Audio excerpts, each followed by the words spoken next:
Welcome madam, welcome. नमस्कार madam. नमस्कार नगीन भाई। नमस्कार पटेल साहब। हसमुख लाल जी। सबको नमस्कार करने की जरूरत नहीं, हमें कर लिया काफी है। सफर कैसे रहा मैडम? बॉथम कंपनी से हमारी डील हो गई है। एक्सेलेंट। आप गई थी वो तो होना ही था। बलवंत, यहाँ सब ठीक चल रहा है ना? जी मैडम, बिल्कुल ठीक चल रहा है। बस वो अपने टी गार्डन्स और कॉफी प्लांटेशंस के वर्कर्स बोनस के लिए कुछ गड़बड़ कर रहे हैं। और मैं सिर्फ आपकी एस्टेट का जनरल मैनेजर ही नहीं, आपका भतीजा भी हूँ। मैं मानने वाला थोड़ा ही हूँ। आप तो मेरा नेचर जानती हैं। बलवंत, हर साल हमें करोड़ों का मुनाफा होता है, उसका एक हिस्सा हमारे वर्कर्स को भी मिलना चाहिए। वो तो ठीक है मैडम, मगर अब इस टॉपिक पर बात नहीं होगी।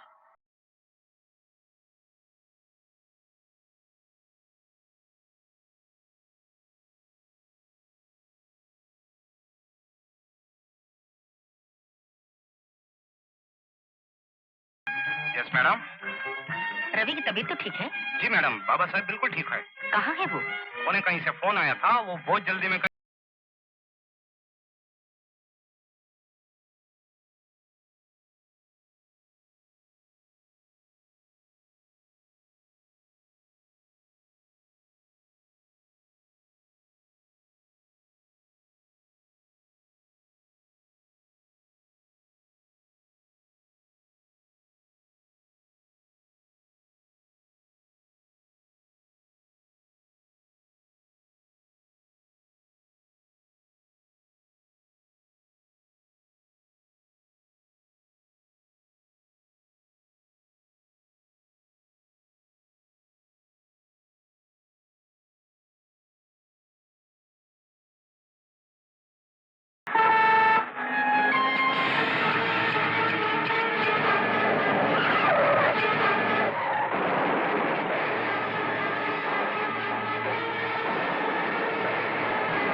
तुम तो मेरा नेचर जानते हो हसमुख। मैडम का गम मुझसे देखा नहीं जाता। आपसे तो मैडम का बेटा भी नहीं देखा जाता था।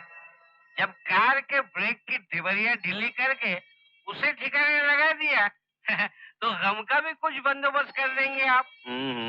फिर वही बकवास। लगता है तुम्हें नशा हो गया है। नशा? हुजूर, आज आप करोड़ों की दौलत के अकेले वारिस हो गए। आपको इस दौलत का नशा नहीं हुआ तो मुझे इस दारू का नशा क्या होगा? बस इतना है, मैं तो आपका कुत्ता हूँ सरकार, ख्याल रखिएगा। अरे तुम तो मेरा नेचर जानते हो हसमुख। हाँ। खाता हूँ तो खिलाता भी हूँ। आज से ये कमरा बंद रहेगा प्रिंसिपल साहब। रवि का सारा सामान जैसा है हमेशा वैसा ही रहेगा। कभी वो बहुत याद आएगा तो मैं इस कमरे को देख लिया करूंगी। स्टूडेंट्स तो जिंदगी में कितने आए गए, लेकिन रवि मेरा फेवरेट स्टूडेंट था। बचपन से हर चीज में होशियार, पढ़ाई, स्पोर्ट्स। बड़े होकर शिकार का शौक हुआ तो उसमें भी। और ये देखिए, स्केचेस कितने अच्छे बनाता था। प्रिंसिपल साहब, एक दिन मैंने रवि से पूछा कि बेटा तुम सिर्फ ये चिड़ियों के ही स्केच क्यों बनाते हो? तो कहने लगा कि मम्मी तुम तो जानती। Yes Anthony. मैडम, कोई लड़की आपसे मिलने आई है। नाम? आमिनी। सच मानिए, मैं जो भी कह रही हूँ सच है। बकवास कर रही हो तुम। मैंने तुम्हारा नाम भी रवि के मुंह से कभी नहीं सुना। मगर हम दोनों एक दूसरे को बहुत दिनों से जानते थे। कोई सबूत है? जी नहीं। आइए प्रिंसिपल साहब, देखिए ये है दुनिया। मेरा बेटा मर गया और लोग उसे भी क्रश करना चाहते हैं। ये लड़की अभी अभी कह रही थी कि कि रवि के बच्चे की माँ बनने वाली है, मुझे ब्लैकमेल करने आई है। नहीं नहीं, मेरी ऐसी कोई नीयत नहीं है। मैं तो सिर्फ आपको। Shut up! तुम मुझको जानती नहीं हो। एक इशारे पर तुमको जेल भिजवा सकती हूँ, मगर अपने बेटे के नाम का तमाशा नहीं बनाना चाहती। बलवंत, इस लड़की को देख लो। आइंदा ये इस घर तो क्या, इस इलाके में दिखाई ना दे। देखिए, मैं आपसे। Just get out from here. Kamini, मेरी बात सुनो। इस तरह रो रो के जान गंवाने से कुछ नहीं होगा। देखो कामिनी, तुम शांति की सहेली हो और मैं शांति का हस्बैंड हूँ। इस रिश्ते से अगर तुम मुझे कुछ कहने की इजाजत दो तो मैं कहूँ। कैसी बात करते हैं विनोद भैया? आप दोनों के सिवा मेरा है एक कौन? कहिए, क्या कहना चाहते हैं? शांति, कामिनी के लिए पानी। हाँ हाँ। कामिनी, भूल जाओ रवि की माँ ने तुमसे जो कुछ भी कहा। नहीं विनोद भैया, मुझे उनसे कोई शिकायत नहीं। जब उन्होंने मेरा नाम तक नहीं सुना था, तो वो कैसे मान लेती कि मैं।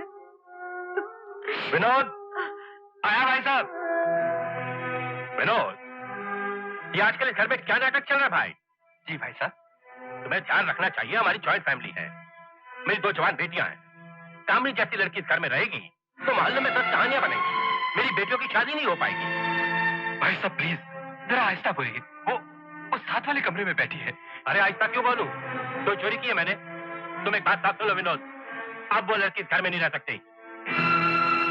कामिनी, कामिनी। आइए प्रिंसिपल साहब। कहिए मैडम, कोई खास काम था? हाँ, आप संजय गुप्ता को जानते हैं? हेलो सर, कैसे हो बेटे? ओके। हाँ हाँ, मैं इसे अच्छी तरह जानता हूँ। कॉलेज में रवि के साथ था। पिछले दिनों से ये कनाडा में था, आज ही वापस आया है। इसे ये खत रवि ने लिखा था। प्रिंसिपल साहब, रवि ने इस खत में संजय को कामिनी के बारे में लिखा है। जिस लड़की को मैंने जलील करके इस घर से निकाल दिया था, वो जो कुछ भी कह रही थी सच ही कह रही थी। माय गॉड, अब क्या करना चाहिए? मैं चाहती हूँ आप जाइए, किसी भी तरह ढूंढिए और उसे वापस लाइए। प्रिंसिपल साहब, शादी के फेरे हुए या ना हुए, फिर भी वो मेरे लिए मेरी बहू है और उसकी औलाद मेरे रवि की वारिस।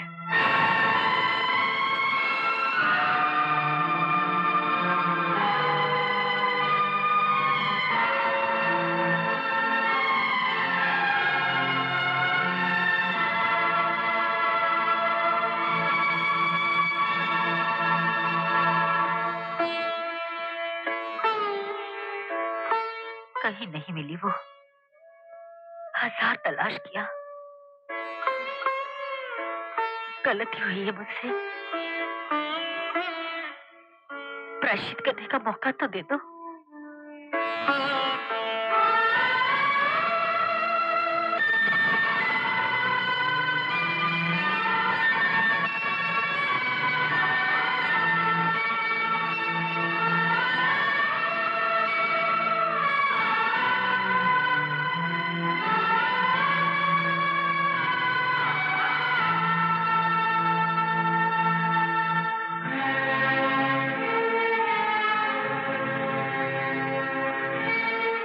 चलो बलवंत।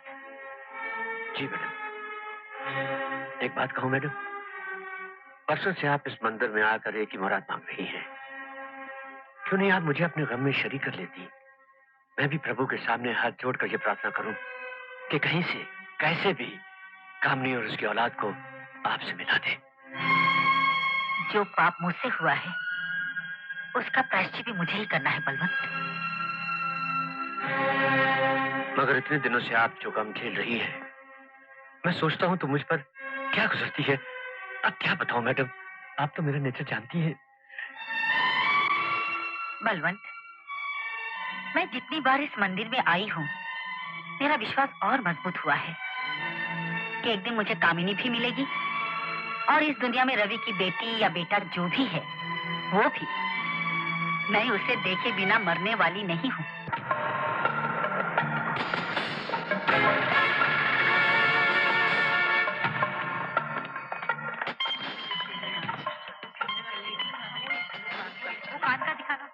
ये लोग कौन है? मिस्टर मंगाराम।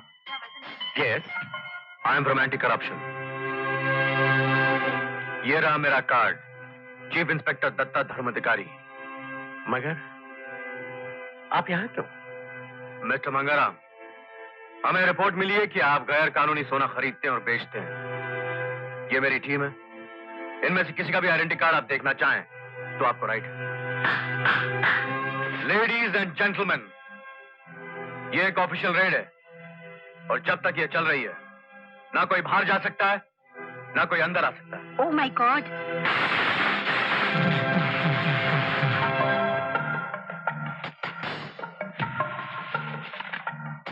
ये नवंबर 90 की रसीद बुक है, नोट करो।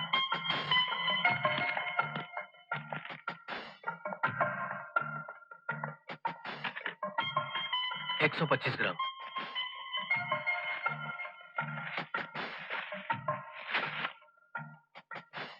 सेठ जी, आधा सोना तो गैर कानूनी है, बहुत बुरे फंस जाएंगे हम लोग। कुछ न कुछ तो करना पड़ेगा। जी सर, आप बिल्कुल इत्मीनान रखिए, काम बिल्कुल ठीक चल रहा है। ये बस मुझे लगता है 2-3 घंटे और लगेंगे। जी ठीक है, मैं आ जाता हूँ। यस। इजाजत हो तो 1 मिनट बात कर सकता हूँ आपसे? कहिए। धर्माधिकारी जी, आप तो समझदार आदमी लगते हैं। कोई ऐसी तरकीब नहीं हो सकती कि आप भी खुश हो जाएं और हम भी परेशान न हो? मेरी बात समझ रहे हैं ना आप? सर ये ज्वेलरी। 1 मिनट। मैं आपकी बात बहुत अच्छी तरह समझ रहा हूं मिस्टर मंगाराम, मगर आप ये समझ लीजिए, अगर आपने मुझे रिश्वत देने की कोशिश की तो अरेस्ट करवा दूंगा आपको। मैं तो ये कह रहा था। क्या समझते हैं आप लोग कि हर आदमी का ईमान बिका होता है? हाँ बोलो, क्या बात है? सर ये ज्वेलरी है जिसकी पूरी डिटेल लिख ली गई है। इस पर इनके अकाउंटेंट के साइन लिए? जी। रमेश, मैं घंटे भर में लौटता हूँ। Okay sir. बैग।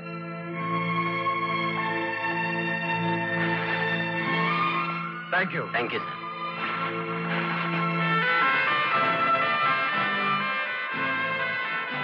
रमेश, जरा मंगाराम को फोन देना। एक्सक्यूज मी, सर है फोन पर। किसका सर है फोन पर? नहीं, दत्ता धर्माधिकारी सर है फोन पर। सर हेलो जी, मैं मंगाराम बोल रहा हूँ।